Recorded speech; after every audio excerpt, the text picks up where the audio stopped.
Well, I will admit to one thing, JJ, over the past year or so since this whole COVID What? 19 thing started, stress eating.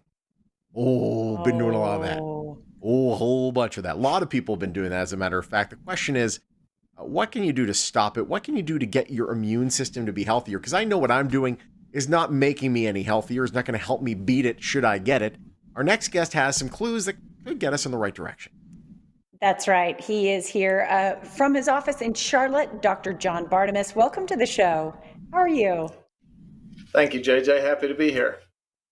Excellent. Hey, you're a specialist in several things, but let's start off with talking about stress eating and how you've seen it affect your patients during COVID. Sure.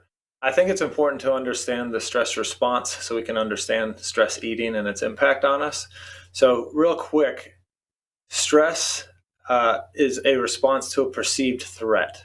So, the key word there is perceived. Mhm. Whether or not the tiger is in your room for real, you are having a stress response to that tiger or the perceived threat from that tiger. Mhm. So, we can respond one of three ways. We can fight it, we can flight, which would be run from that tiger, or we could freeze, which would be essentially curl up in a ball and be immobilized. Mhm. And relative to COVID, we've chosen as a nation and largely worldwide to freeze in the form of lockdown, Yeah. right? So if I'm Mhm, locked down in my mhm. house and I'm immobilized and I'm fearful, I want to be comforted. Yeah. And in America, we comfort ourselves with food. Oh, yeah, we do. And typically, yeah, A pregnant Mm. pause there was just like perfect. yeah, We all knew what was coming next. Man, oh man. It's yeah, true though. it is. And the issue there is that the comfort foods are typically high sugar foods. Yeah. And the research shows that diabetics have triple the risk of a severe COVID outcome compared to non diabetics. Wow. So if I'm locked down in my home eating comfort foods and not exercising, then I'm practicing a lifestyle that is promoting high blood sugar anywhere on the spectrum from early blood sugar dysfunction to insulin resistance to prediabetes Mm. to type 2 diabetes. Yeah. So if you entered the COVID pandemic with type 2 diabetes and you're comfort eating, obviously your disease process gets worse. Spiraling But up. say you were one of us three who didn't enter COVID with a diagnosable blood sugar issue, but you were on that line. Well, if you've stress eaten for 10 months straight, you may have done enough to tip yourself over into, say, insulin resistance or prediabetes.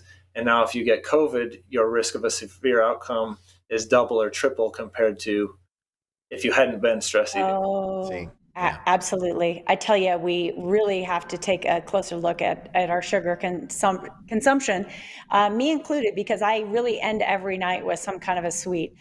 Is this topic discussed in your book, The Autoimmune Answer? Yes, in my book, I discuss nutrition and diet and in relation to immune function, because my book is on autoimmune disease, Mhm. and autoimmune disease is primarily an immune dysfunction. Yeah. Just the specific disease you have is the actual tissue that's being damaged by that immune dysfunction. That's the difference between autoimmune diseases. And so Mm. I talk about how our lifestyles and our choices along nutrition, physical activity, mental health, being internal dialogue or relationships, and various other factors impact our immune health and therefore our risk for an autoimmune disease or infection, etc. Yeah. I think people, when they think, oh, be healthier means eating less, but eating less doesn't necessarily mean you're going to lose the weight, does it? No, because eating less, if you're eating at a caloric deficit, is actually a stressor. So then you fire that stress physiology, that fight, flight, or freeze response. Yeah. And chronic stress leads to weight gain because chronic cortisol puts fat around the midsection and the hips. Yeah.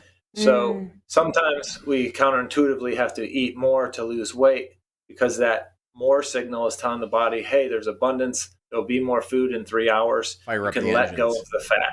Yeah. Yep. Mhm. Dr. Bartemus, many folks who are listening right now are probably intrigued by this topic. It really is kind of the future, this functional medicine that is becoming more and more popular. You're offering people a free copy of your book? Absolutely. Yes, because my book, the goal of the book is to teach them more about functional medicine. So if they are interested in a free copy, we're offering the first 5 people who reach out at our website at functionalmedicinecharlotte.com/contact us and put in Las Vegas free book. We'll send you a book. Awesome. Dr. Bartemus, great having you, my friend. Thank you for joining us. Thanks for joining us. Yes, thankful to be here. Have a great day. You as well. First 5 people to go to that website, functionalmedicinecharlotte.com/contact-us. It's right there. You go there, you type in Las Vegas free book, you will get a free copy of the Autoimmune Answer. And we thank him so much for joining us, and Bestseller Publishing, proud sponsor of the Morning Blend.